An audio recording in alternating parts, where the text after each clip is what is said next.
Qu'est-ce que l'ego? Je rigole parce que c'est juste la 10e fois que je commence cette vidéo, là ça commence à me gaver.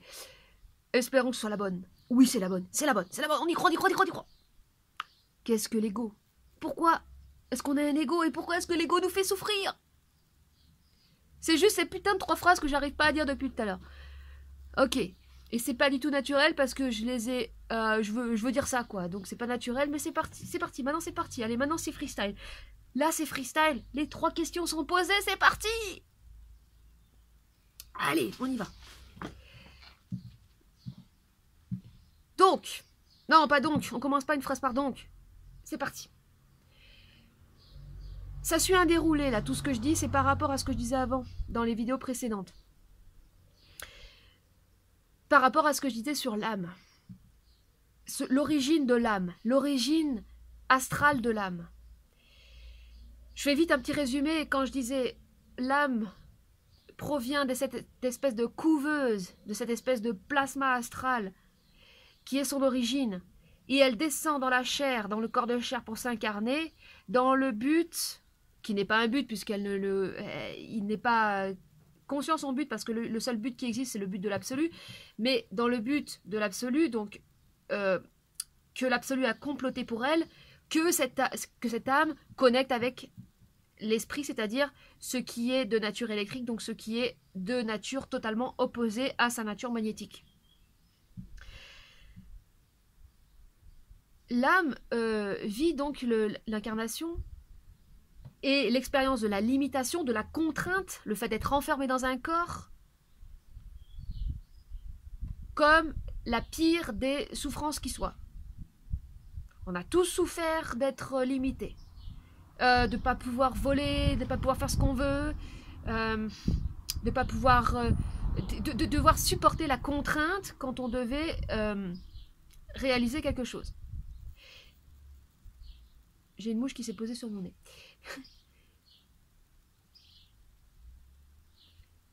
Mais les personnes qui ont su travailler avec cette contrainte, utiliser cette contrainte pour faire avec, développer le lâcher-prise, la consilience, l'adaptation, la remise en question, pour aller au-delà de ces contraintes et réaliser ce qu'ils devaient réaliser, ont réalisé des choses remarquables. Donc c'est l'exemple par exemple de l'artiste. On prend l'exemple de Michel-Ange, c'est le premier qui vient. Comment est-ce qu'un homme peut réaliser à faire une forme très sensible dans un bloc de pierre, un bloc de marbre qui est très dur? C'est justement en se confrontant à toutes ces contraintes. La liberté, le rêve de la liberté, c'est la plus grande des illusions qui soit. La liberté en soi n'existe pas. Il n'existe que la confrontation à la limitation. Donc, on pourrait dire que la vraie liberté, c'est la capacité d'aller au-devant, au-delà des limitations, et même d'utiliser, et là c'est quand tu arrives à un niveau, d'utiliser les limitations et les obstacles comme tremplin pour ta propre réalisation. L'expérience, donc l'âme s'incarne dans le corps de chair, elle vit la limitation, la contrainte, et elle souffre d'être enfermée, parce qu'à la base elle était dans un espèce d'océan plasmique, un espèce de truc assez cool quoi.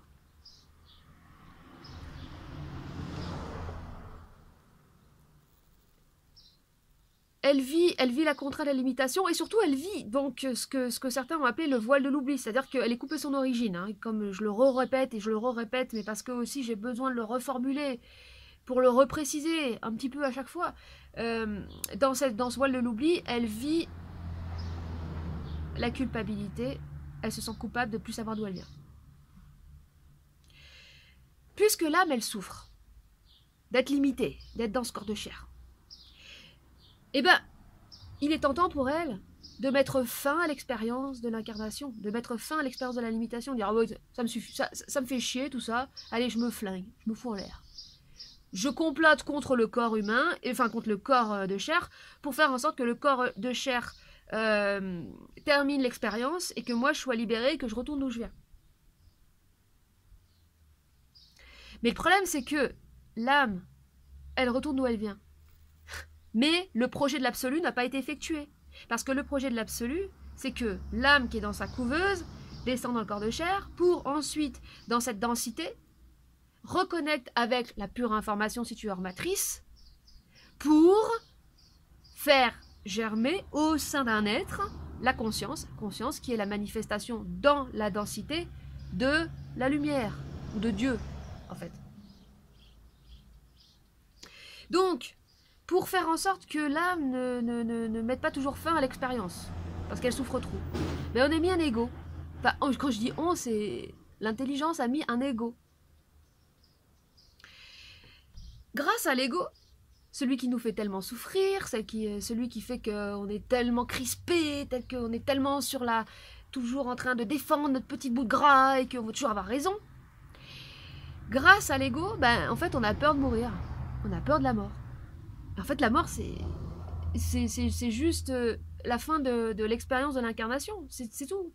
Après, une fois qu'une personne, elle meurt, eh bien, son âme se dirige là où elle doit aller. Mais elle est même contente. Je dis ça parce que ça part parce que ça part de quelque chose que j'ai pu vivre.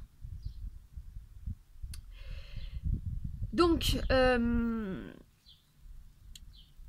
problème, c'est que donc, si l'âme met tout le temps fin à son expérience, ben, le processus d'évolution, il peut pas vraiment se faire, parce que l'âme, elle est toujours tentée de revenir d'où elle vient.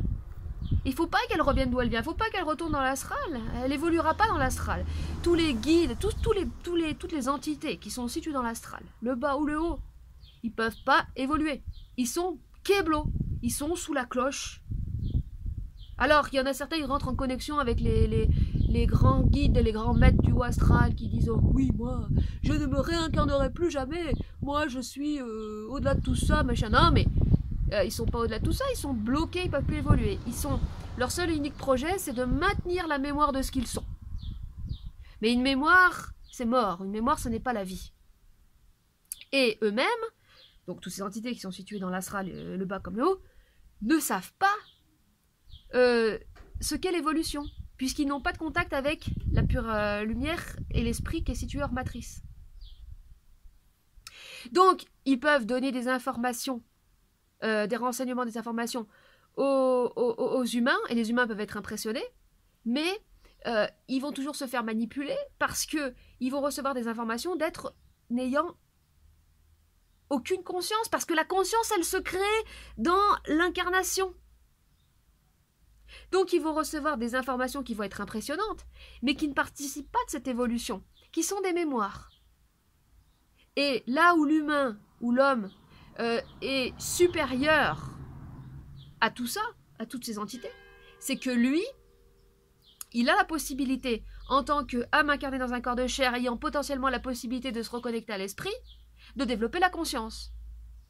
Ce qui manque cruellement à ce monde matriciel. Donc, grâce à l'ego, quand on souffre, eh ben, on continue de souffrir. On veut à tout prix se maintenir. On ne veut pas se suicider. Parce qu'on a peur de la mort. On ne veut pas se foutre en l'air. On veut quand même s'accrocher. On veut s'accrocher à la vie. Enfin, à la vie, entre guillemets. À cette expérience. On veut s'accrocher à cette expérience. On veut se maintenir dans cette expérience. Et donc, on continue d'en chier. Jusqu'à être pressé comme un citron. Et en fait, vu que l'ego, il nous maintient dans cette expérience, il nous rend notre expérience vraiment insupportable, vraiment étouffante. Et puisqu'on est étouffé, puisqu'on est poussé à bloc, eh ben, par la force des choses, on est poussé de se tourner vers l'intelligence. C'est tellement simple. Je peux faire un parallèle avec notre époque actuelle.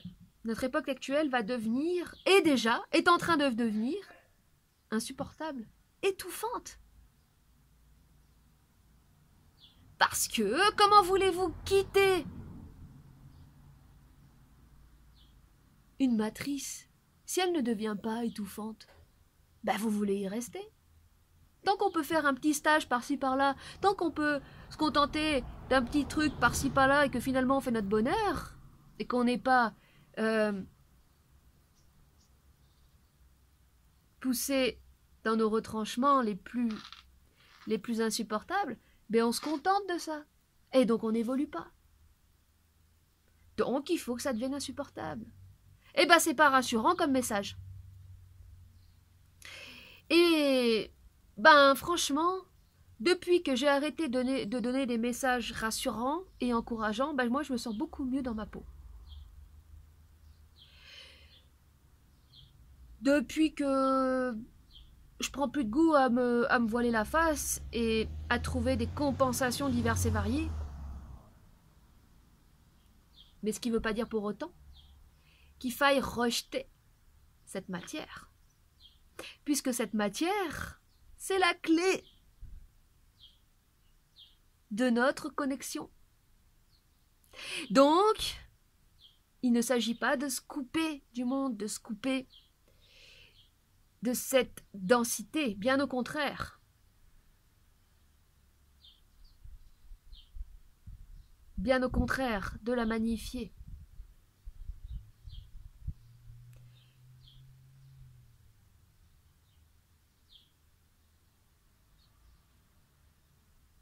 À partir de là, cette matière, et surtout aujourd'hui, il ne faut pas la rejeter, il faut l'épouser totalement, intégralement, et l'aimer.